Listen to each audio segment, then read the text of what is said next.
Hey guys, IC Alexander here again, and today I thought I'd show you guys something new that I picked up. Now, one of my last videos that I posted, which admittedly was, half a year ago, I showed you guys a Palmer's Pursuit Shot Pyre. I actually ended up trading that gun away. I was using it at Carnage and it was having some weird issues. I think it was probably some dry O-rings in the reg, and I'm not super well versed. I can rebuild a regular stabilizer that I can take off the gun. The one that's on the Pyre is almost identical, but getting at it is a little bit of a trick, and rebuilding it would be a bit of a pain in the butt. So I decided that, well, I re-lubed the regs, and that seemed to get it shooting fairly decently. But I thought, you know what, I'm going to go back to more familiar waters, something that I know how to, tear down and rebuild myself. So I actually went and I traded it, and I picked up this, which is a little bit older, but it's a KAPP, which stands for Kick-Ass Paintball Products Water Cocker. This was in a series of neat annos they did. They did one this is the water. There's another gun that is very, very similar, except it's black with red sponge, and that's the lava anno. And then there was a third gun in the series called the Flame that was actually special milling, and then it was a tricolor fade along the actual flame milling, which was pretty neat too. So let's go over the gun a little bit. So these guns, when they were made, did not come with HPRs, so you had to provide your own. This one is it's an ANS Gen X2, which is a fairly nice reg. It has a gauge, which is in a bit of a pain in the butt spot because of how the fittings are. I would have preferred if the gauge had been put on the front, but once it's set, you don't really have to do too much with it, so that's not too big of a pain. The thing I really like about these regs is this thumb adjustment wheel. It makes adjusting your pressure a lot easier. You don't have to carry tools to the chrono station to do it, or you have to carry maybe a tool to adjust the IVG, but you're not carrying multiple Allen wrenches. You carry one Allen wrench and that's it. And then it's also, this one also was added, but it's a 32 degrees lock nut. So what this allows is you can get your pressure where you want it, and then what you do is you actually take this and you screw the lock nut up and tighten it down so that this knob can't actually adjust. It can't adjust further in, and it takes a bit of force actually to adjust it down. So it locks the pressure and keeps the reg stable, which is one of the downfalls, I guess, of this type of adjustment. But personally, I actually like this over a screw, as it's set it and forget it easy, and it means that if you ever have to adjust it, it's less tools. So not too bad. This one I did actually get the matching front block for, which I don't figure I'll show it. I mean, the anno's the same, and you've probably all seen a Cocker front block. But I did get the matching front block. I didn't come with the pneumatics. Part of the deal was I got the front block, but he kept the pneumatics as our trade, which is fine. I don't think I'm going to convert it back to a mechanical cocker because I'll admit it, I can't really tech or time mechanical autocockers to save my life.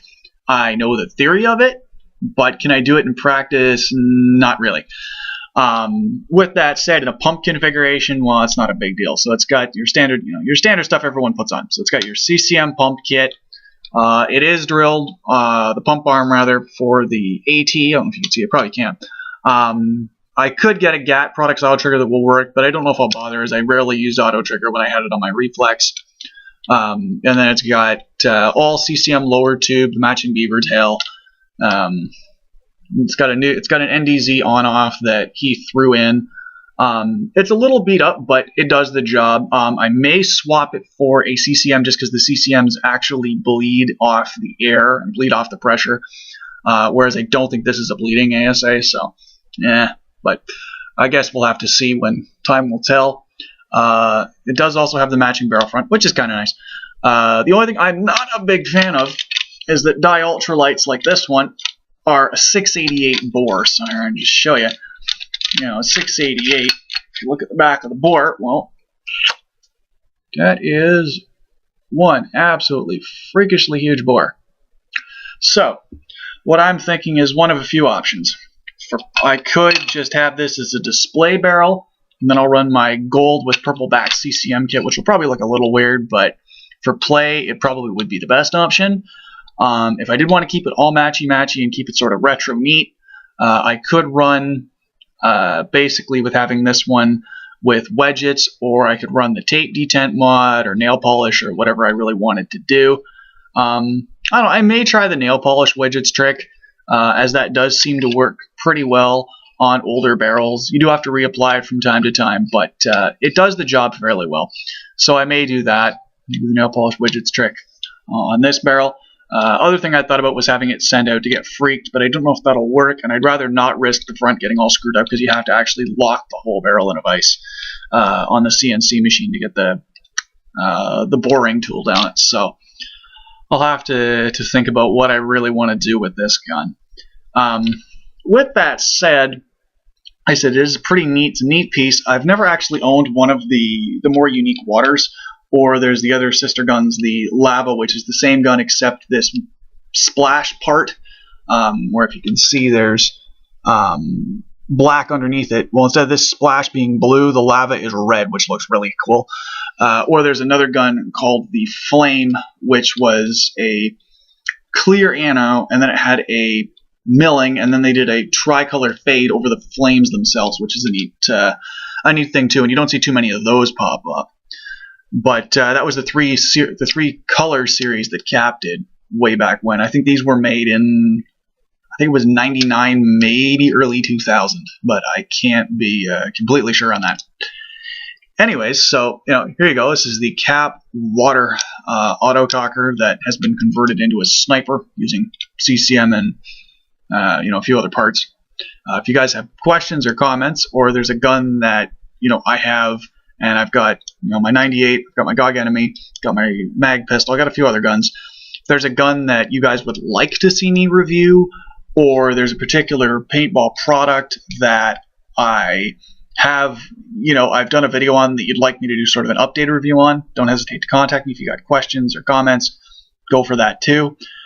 In my next video, you can look forward to me actually doing a teardown video, where I'm actually going to disassemble this gun right down to the valve and show you how to put a sniper together from parts. So something to take a look at. Anyways, guys, I hope you enjoyed the video, and as always, keep your masks down, keep your guns up, and balls out. Laters.